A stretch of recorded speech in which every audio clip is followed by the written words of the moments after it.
Okay. All right. We're doing this. We're doing this. Hey, guys. Welcome back to my channel. And I woke up to a great morning. Woke up, lifted myself up from bed, stretched, grabbed my phone, and I see a text. I see a text from my friend. You know what? Let me find the exact text. Let me find the exact text that I got, because I didn't pick up on this at first. So the text that I initially get is here. Let's find it. Let's find it.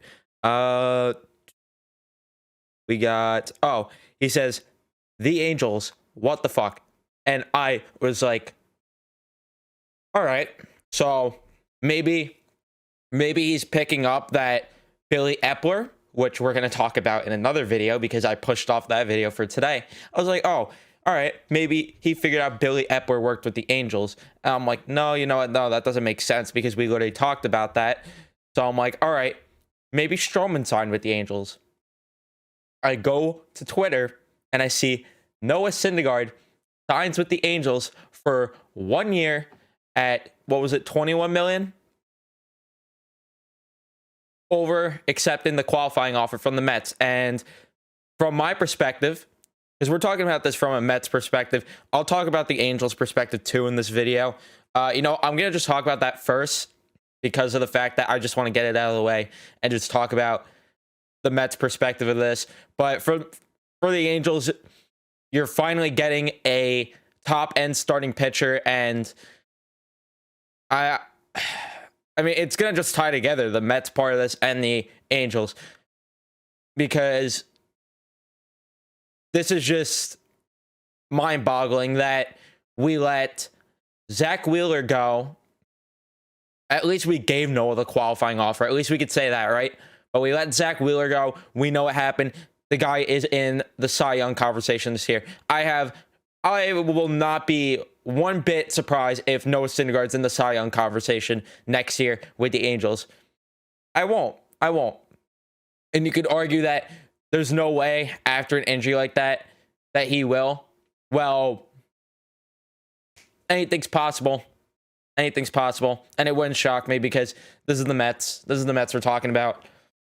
But man, are the Angels getting a good pitcher. 2019 does not show how he was at all.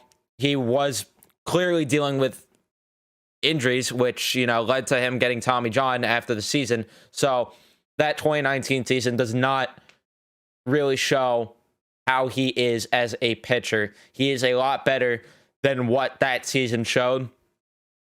And the Mets let another guy walk for nothing. Oh, my bad. We got a draft pick.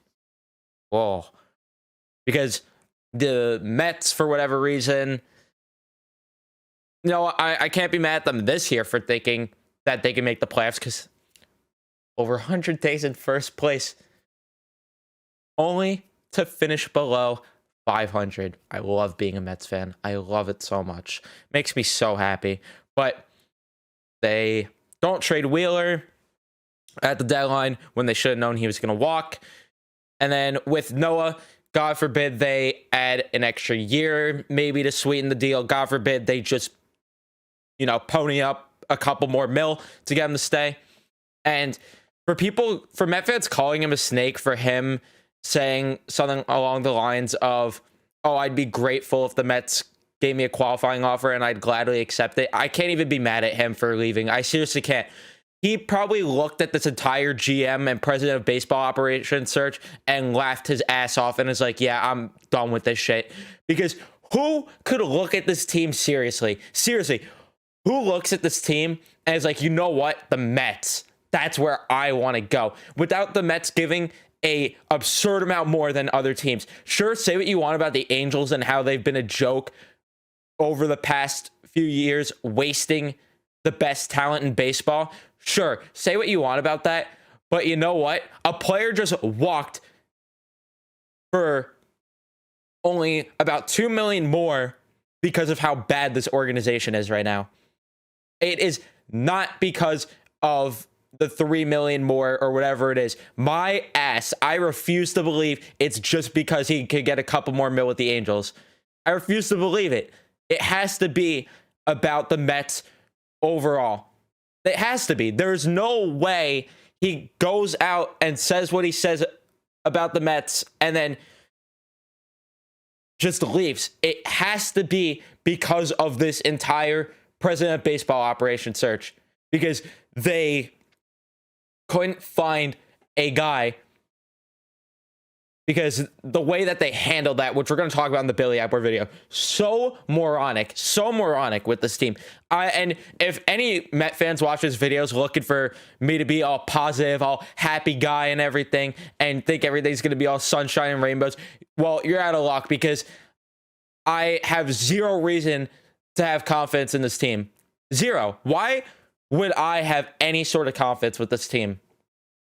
Give me a reason. Give me a reason.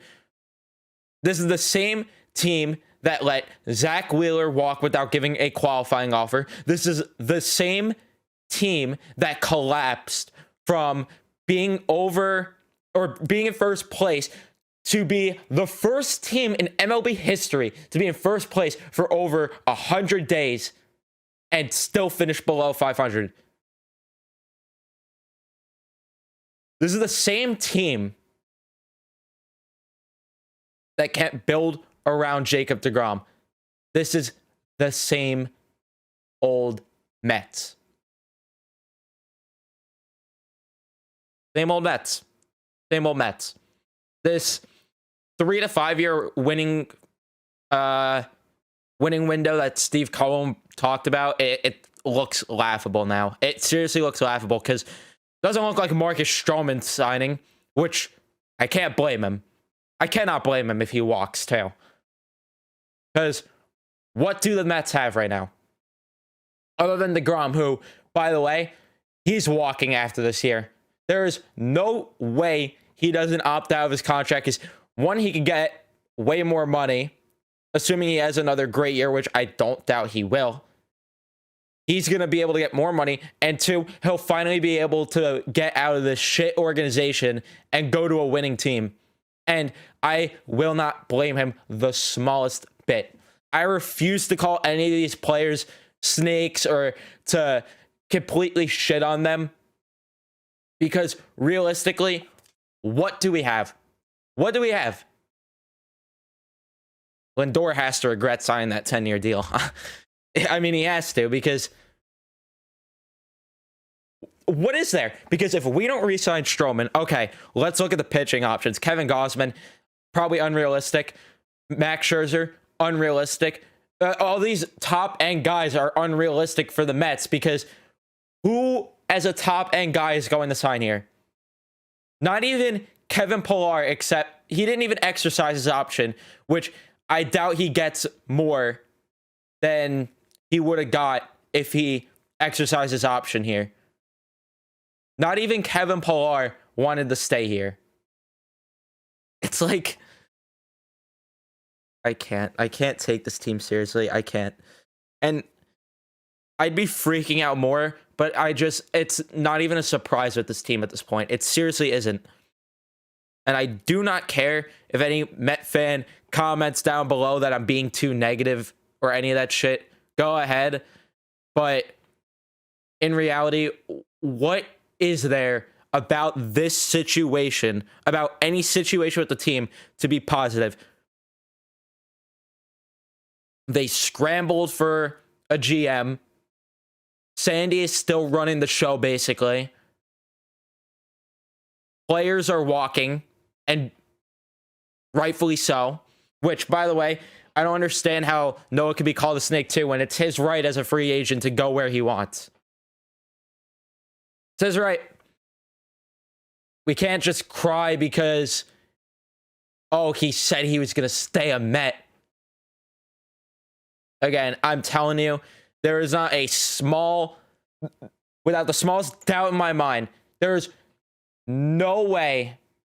It has to be this entire president of baseball operations GM search that did it for him and said, yeah, no, I'm out. It has to be. I'm telling you right now. We're going to lose Conforto too. We're going to lose Stroman. We lost Kevin Pillar, which the fact that I even care that we do is just hilarious to me because that just shows where the Mets are at. Hey, Brandon Nimmo's a free agent after this year, so we'll see what goes down there. DeGrom is able to opt out after this year, so we'll see what goes down there. What else do we have? Trying to think, because I feel like I'm forgetting some names. Alonso, I mean, he's not a free agent for a while, but you know, I'm so sorry for him. But once he does become a free agent, you bet your ass he's walking too, most likely. Oh, he might be the only one to stay because for whatever reason, he wants to be here. Although that's what most of them say. But it's all bullshit, and I can't blame them. I mean, you have to. Well, what do you want them to say? Oh, I don't want to be a Met. Come on. Oh my God. This organization is just so tiring. I literally could have picked any other team to root for, and nothing would be like. There's just no experience like the hell of being a Met fan. There's nothing like it. Between Carlos Beltran not even managing a single game for the Mets, between the incident with the name that won't be mentioned, with a certain GM that they hired last winter, leading to a GM that they lost now because of another stupid incident with that GM, to the Mets having their president of baseball operations hire a president of baseball operations to be his replacement, leading to this, the Zach Wheeler situation. It just never ends. It never ends. We got more new. There's a lot of notifications on Twitter. I just need to see now if, God forbid, someone else walked from the Mets, because who the hell knows? Who the hell knows? But doesn't look like it. So, as for the Mets going forward, I've been saying it for a while, but you know, Met fans called me crazy that what they had as a core was not sustainable and it was not going to be a winning team. I was called crazy for saying that the Mets at one point should rebuild. I was the crazy one apparently, but that's just me apparently. I was called crazy, but it's looking like more and more of a reality. But you know what? Go prove me wrong, Mets. Go out. If they go out and sign Kevin Gausman, Max Scherzer, or Carlos Rodon, sure, go ahead. Or if they bring back Stroman, sure. All right, fine. You've shut me up. Fine. Maybe I'll give some sort of hope with this team. But for me right now, I have zero reason to believe that any of that's going to happen. So until it happens, I'm just going to stay negative because I have no reason to be positive with this team. Zero. They've been nothing but a disappointment since the second I started rooting for them. So, yeah. Well, all I'll say is to close out this one, thank you, Noah, because, you know, for all of the other Met fans that are calling him a snake and everything, yeah, no. Even though Noah Syndergaard, there's zero chance he's watching this video, but a small chance you are. Thank you, Noah, for everything that you did for the Mets organization from the 2015 World Series to especially throwing at Escobar, to you throwing at Chase Utley, giving us a great chance to win in that wild card game for the offense to not show up for you, and to everything you've done for the Mets. I appreciate it personally.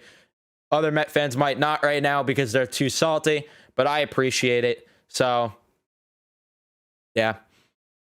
I don't care how negative this video is. I really do not, because I'm fed up. I'm fed up with the team, and I said it yesterday. If Brad Ausmus is the manager of the Mets next season, There's no way I'm going to as many games as I usually do. Last year, I went to an absurd amount of games to watch the collapse happen in front of my eyes live. So I went to pretty much every single home game in August. I'm pretty sure I actually did, except for maybe like 2. So I watched that collapse happen right in front of my eyes. So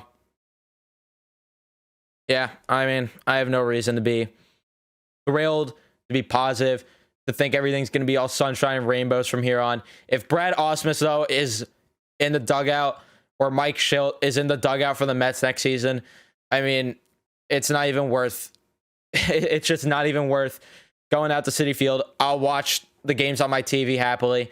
And listen to Gary, Keith, and Ron, because that's all really the Mets have got for me at this point right now.